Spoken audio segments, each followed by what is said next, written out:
Hey guys, I'm back out here in the mountains.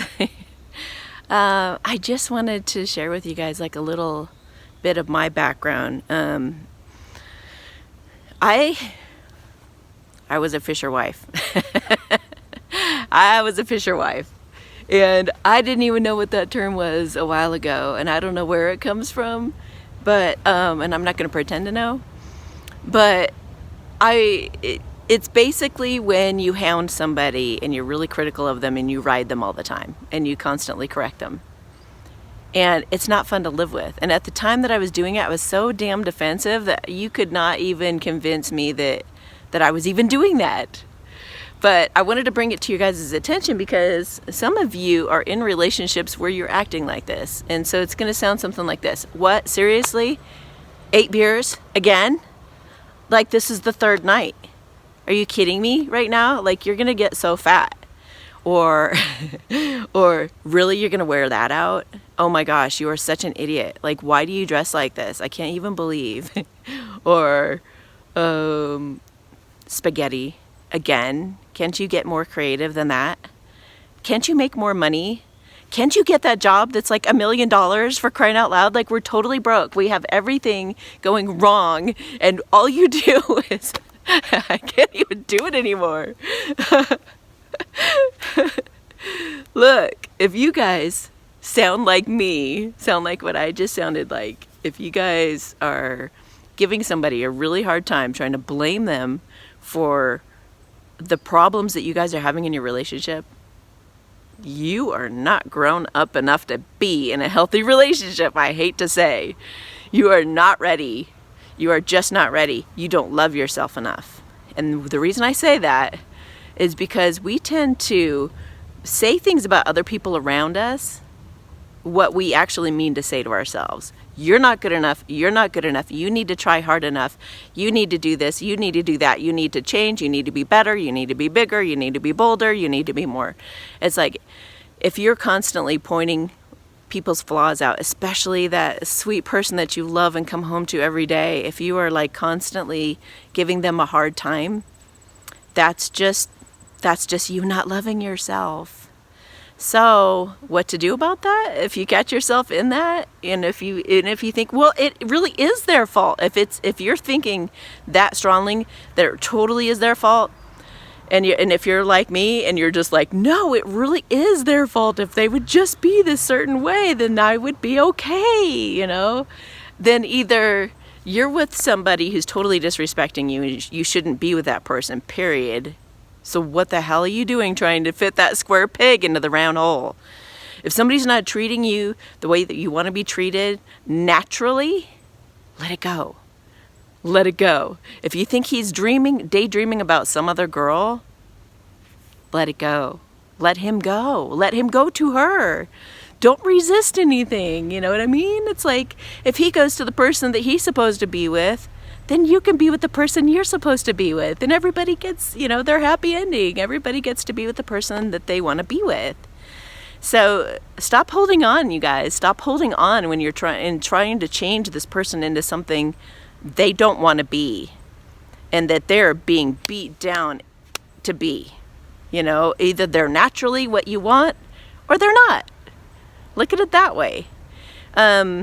By trying to force it and by trying to make them have kids with you and to try to, because maybe you want their money, you want the security, you don't feel like you can get anybody else, whatever you're clinging to them for, be real with yourself.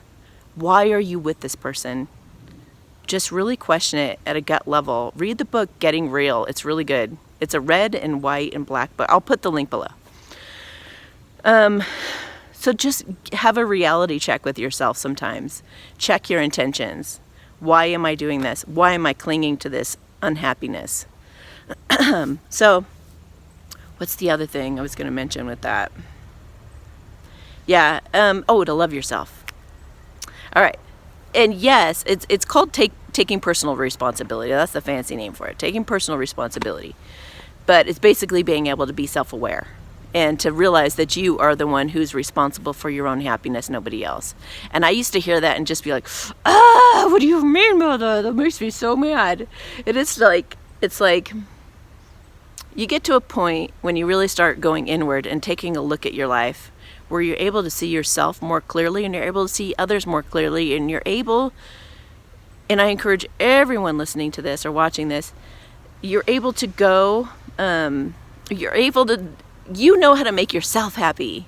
You know how to make yourself happy no matter what bullshit's going around you. No matter what kind of shitstorm is going around you, you're just sitting here going, I'm happy. I choose to be happy. I choose to be happy. And it's genuine. It's not even a fake thing. It's not an, I mean, sometimes you guys have to like say affirmations to feel better for a little bit, but it's like you have to get yourself out of a victim mentality over to an empowerment mentality. And when you do that, this person in your life can do whatever they want for the most part, unless they're totally blatantly being awful. They can do whatever they want and you're still in your peace. Or you could get fired and you're still in your peace. You could have a catastrophe happen and you're still in your peace. You could have trauma happen and you're still in your peace. That's like mastering your own happiness. That's like taking personal responsibility. And those back and forth relationships that I talk about on this channel, those will never last. You can quote me on this. Those will never last unless both of you can take personal responsibility. That's sometimes why there's this dynamic of together, whoa, this is intense, and then you go apart, and then back together, and then back apart. It's because you guys kind of have to grow up and mature. You guys have to like earn being with each other. It takes a while. And those types of, depending on the degree of maturity in the relationship. So to make yourself happy, you can do all kinds of things. I recommend Byron Katie's work. I think her self-inquiry process is genius. It's incredibly freeing. And if you do it for a half an hour every single day, you will feel liberation eventually. Feel incredible liberation and freedom from even caring what anybody else does. Also, there's like putting your hand on your heart and just saying, I love you to yourself.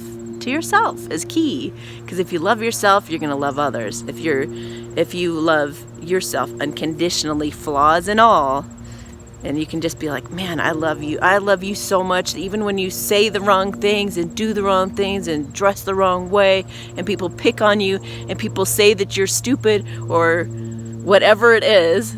It's like it doesn't matter. It doesn't affect how much I love you. I love you so much. Do that for as long as you can, like a meditation and like some kind of a mantra or something. You'll feel all blissed out and fuzzy and like, ah.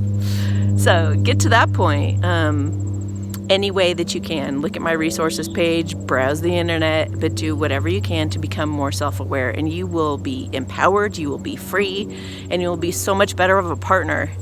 So if you're in a relationship where you're picking on somebody a lot, get out of there. Or look at yourself. But probably get out of there, because it might take a while looking at yourself. Get out of there so that you guys can both find a better match. Okay? All right. Have a beautiful day, you guys. Talk to you next time.